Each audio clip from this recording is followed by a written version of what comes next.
Vamos lá, então, primeiramente, o nosso bom dia a todos vocês que nos acompanha em mais um encontro aqui da nossa disciplina de filosofia.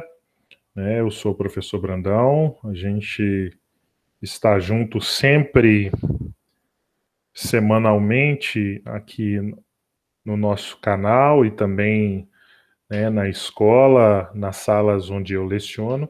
Então, essa semana a gente vai estar comentando aqui sobre a primeira semana, do Plano de Estudos Torados, do quarto volume do Plano de Estudos Torados do Governo do Estado de Minas Gerais, o nosso PET 4, e aqui para o segundo ano do ensino médio, essa semana a gente tem como desafio compreender um pouco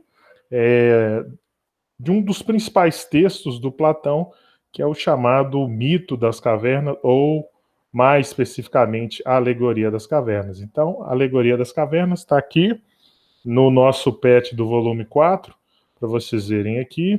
Vamos colocar aqui para vocês verem. Plano de Estudo Torado, volume 4, segundo ano. Vamos lá, está na página 98, 98, a partir de 98.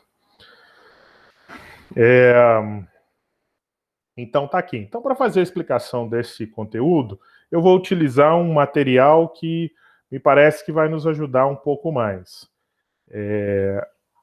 A Alegoria das Cavernas, popularmente conhecido como o Mito das Cavernas, é possivelmente o texto mais famoso do filósofo Platão, pelo menos aquele que tem uma maior circulação entre os estudantes e as estudantes de ensino médio, e também para aqueles que eventualmente façam ou cursem na faculdade alguma disciplina que aborde os conhecimentos filosóficos.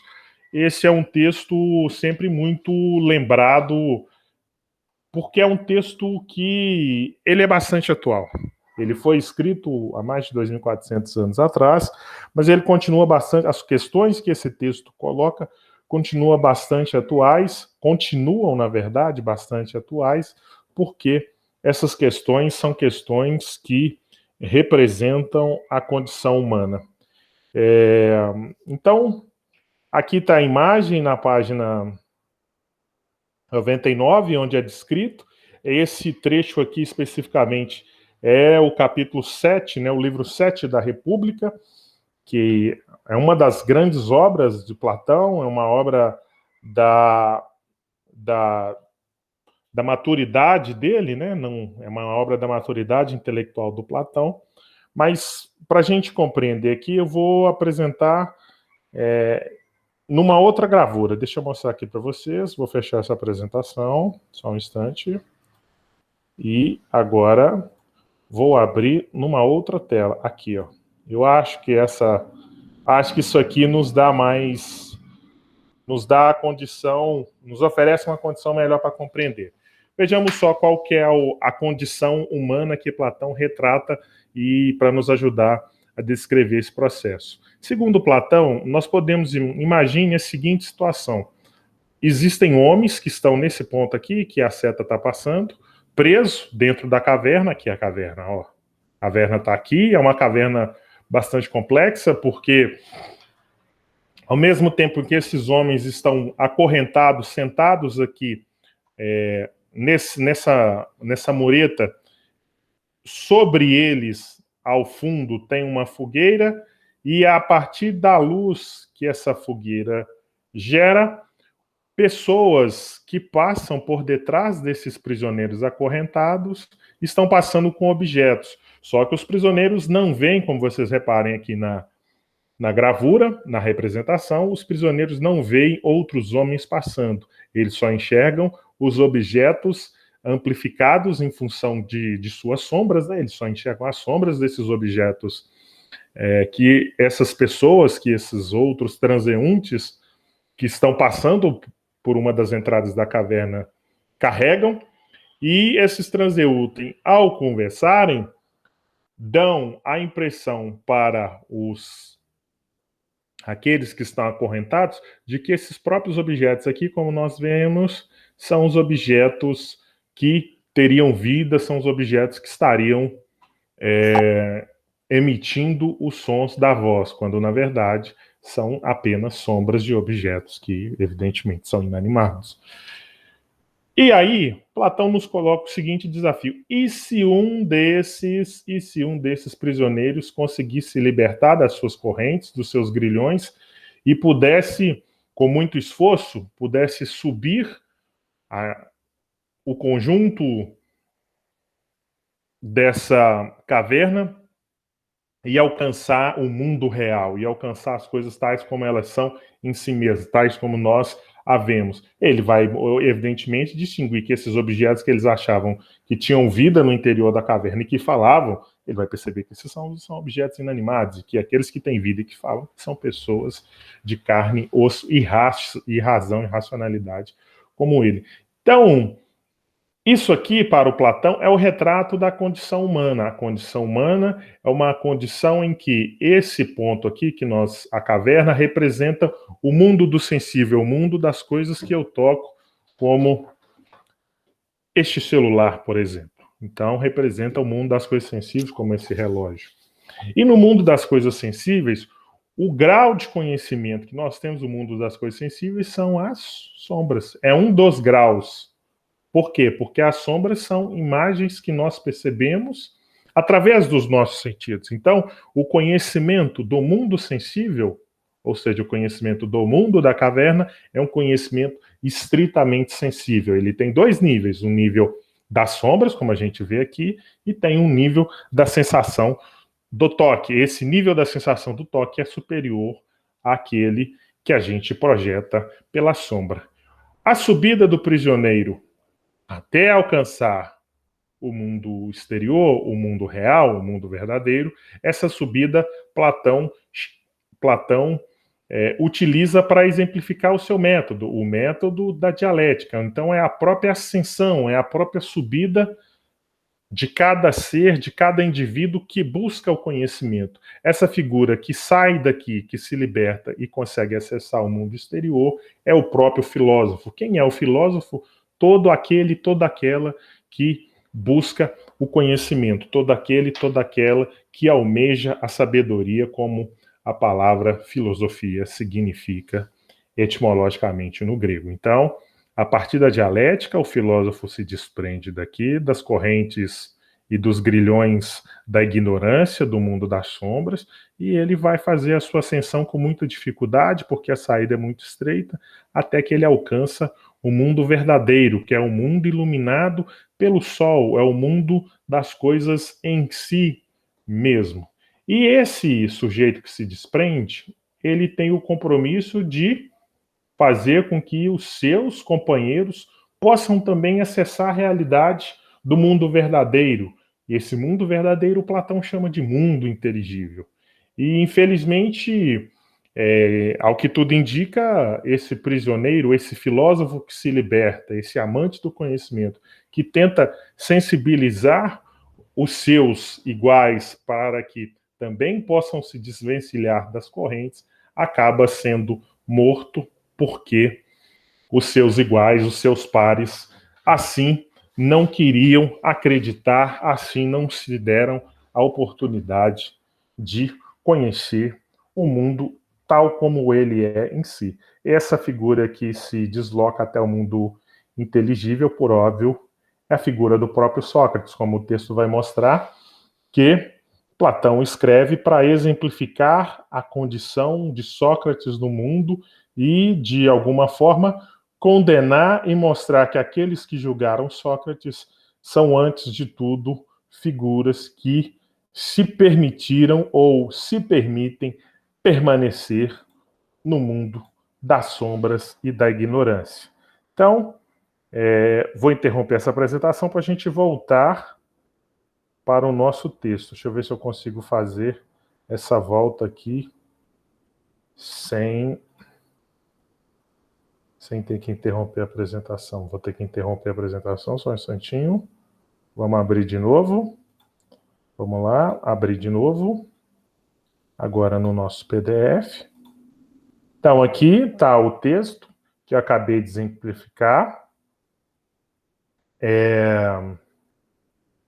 E esse texto coloca, evidentemente, traz grandes desafios para nós. Eu quero apresentar algumas informações importantes aqui sobre o Platão, para que vocês também possam saber um pouco mais sobre ele.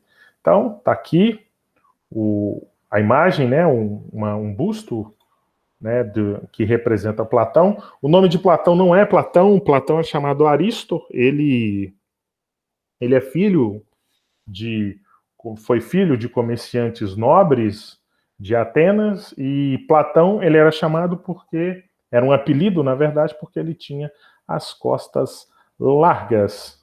Ele nasce em 427 em Atenas, filho de Aristo e Períctona. Ele teve uma educação muito aristocrática, vamos dizer assim, muito elitizada, né? Que era a educação e o saber que eram dados aos nobres aqui da Grécia clássica, e o encontro dele com Sócrates, por óbvio, é definitivo, né? Então, Platão, as suas obras é dividido em 3 momentos: as obras da juventude, as obras de maturidade, e, por fim, as obras já da velhice dele, né? Então, aqui eu estava explicando para vocês rapidamente aquela hora que nós estávamos lá falando um pouco do mito da caverna. Então aqui vocês podem perceber que para Platão existem 2 mundos, existem 2 níveis muito claros de conhecimento. O primeiro deles é o conhecimento do mundo sensível, e lá no mundo sensível a gente tem as imagens, tal como os prisioneiros enxergam na caverna, aquelas sombras projetadas. Esse é o grau mais baixo de conhecimento. E a gente tem as coisas visíveis, as coisas que os prisioneiros tocam, como um braço, como uma perna, como uma pedra que está no interior da caverna. Essas coisas que eles tocam são superiores, por quê?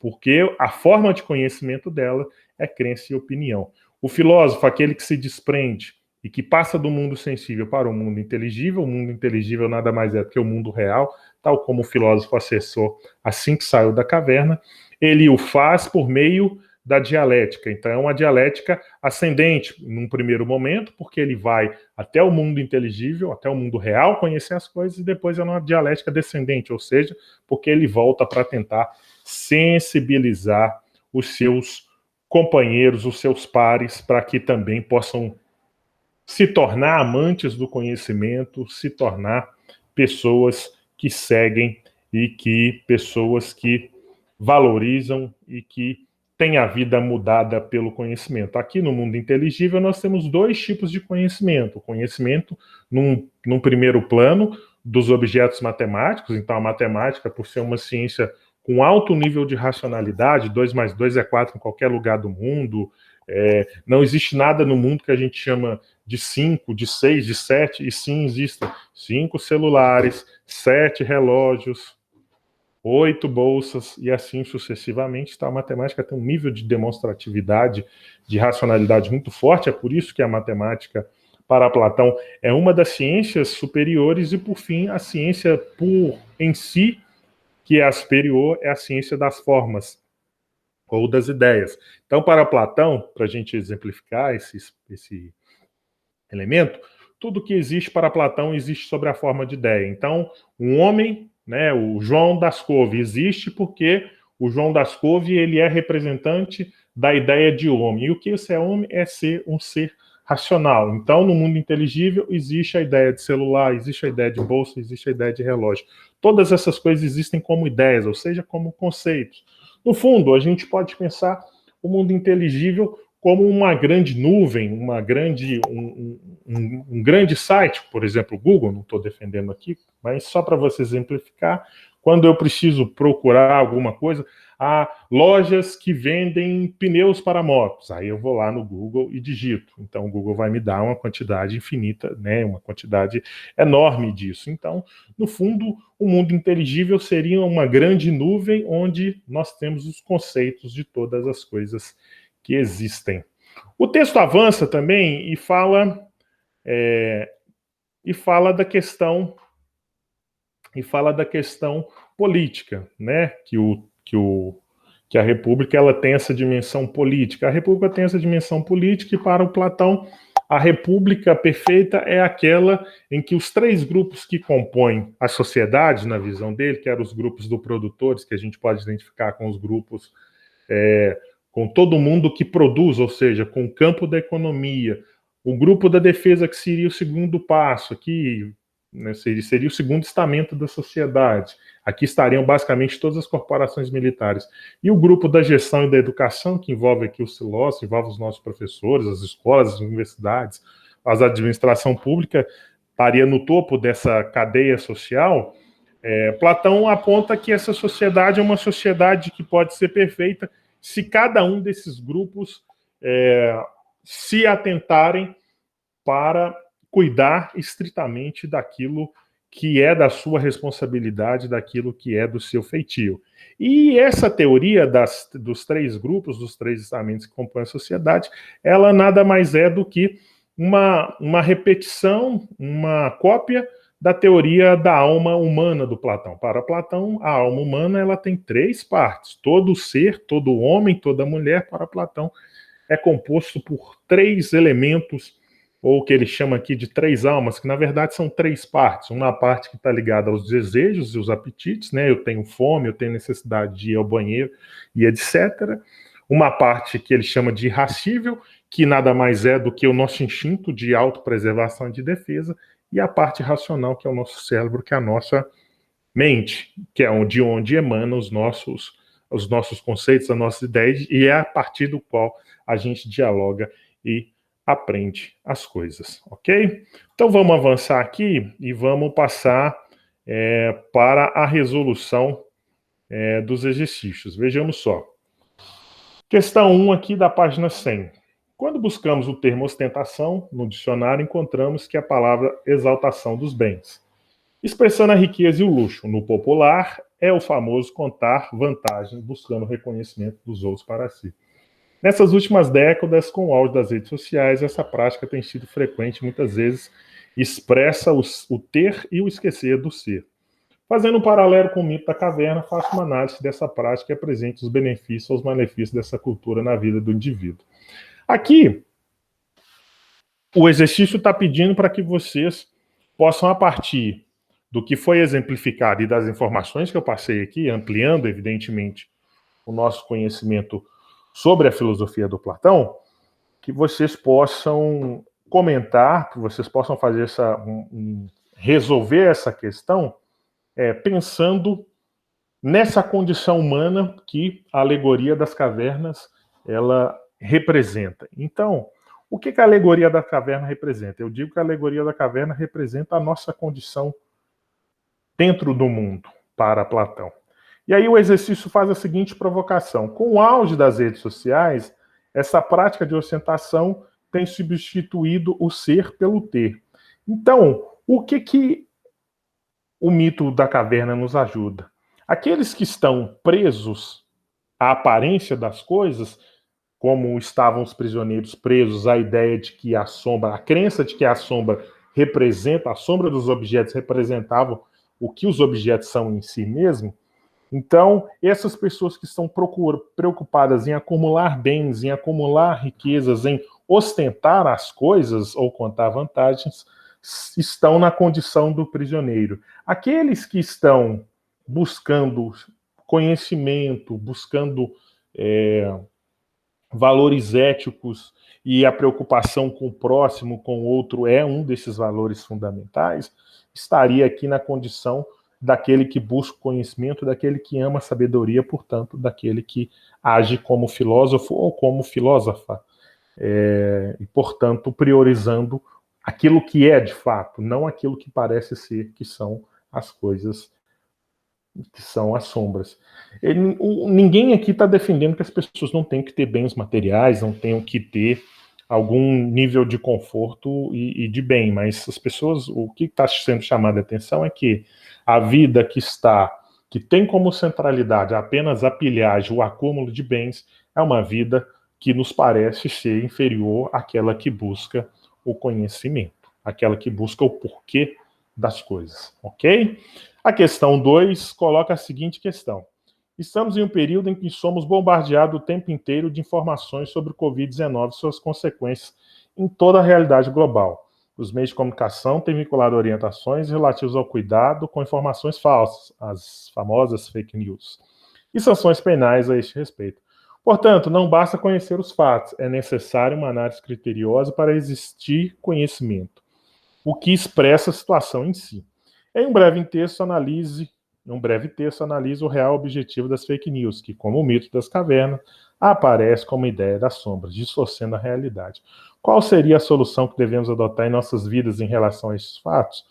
Eu achei essa pergunta bastante pertinente, essa questão muito provocativa, porque, como eu disse para vocês, uma das coisas fortes desse texto é a capacidade desse texto de ser atual. E a questão das fake news é uma questão do nosso tempo, do nosso período, do nosso momento, né? É uma coisa que tem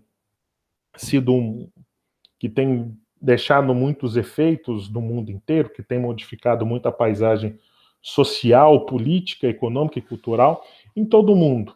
Então, aqui, debate pronto, podemos identificar as fake news com a condição de prisioneiro das cavernas, aqueles que acreditam na sombra? Sim, porque as fake news nada mais são do que uma informação falsa daquilo que é verdadeiro. Então, um fato de que o Brandão tem um celular Samsung. É verdade, o Brandão tem um celular Samsung.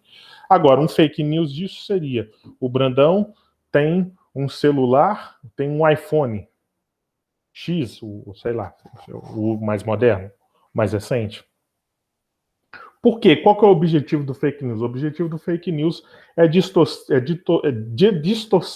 e fazer com que as pessoas acreditem em informações falsas. E necessariamente, é o que parece aqui, não há nenhum benefício em crer em informações falsas, por óbvio, como tem acontecido com a Covid, né? Como muitos aí, inclusive vários governantes aqui no Brasil, né? Diga-se de passagem, distorcendo, dizendo que governantes, empresários, enfim, uma quantidade grande de pessoas distorcendo as informações sobre a seriedade e a gravidade do Covid-19, que hoje, 13 de setembro, já matou mais de 130 mil pessoas no nosso país, nós já ultrapassamos a casa de 4 milhões de infectados.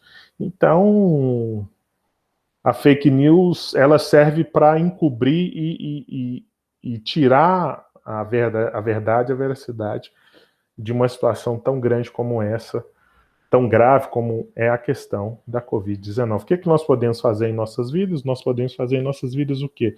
Checar as informações em fontes confiáveis, principalmente os áudios e imagens, links que nós recebemos do WhatsApp, geralmente tem muita coisa que são fake news, então é bom a gente sempre utilizar sites que a gente sabe, sites e canais de informação que a gente tem ciência de que propagam ou de que noticiam geralmente de forma correta, de forma fidedigna, ok? Então, a grosso modo é isso, espero que vocês possam compreender e vamos ampliar o nosso debate, o nosso comentário, ok? Deixa eu parar aqui.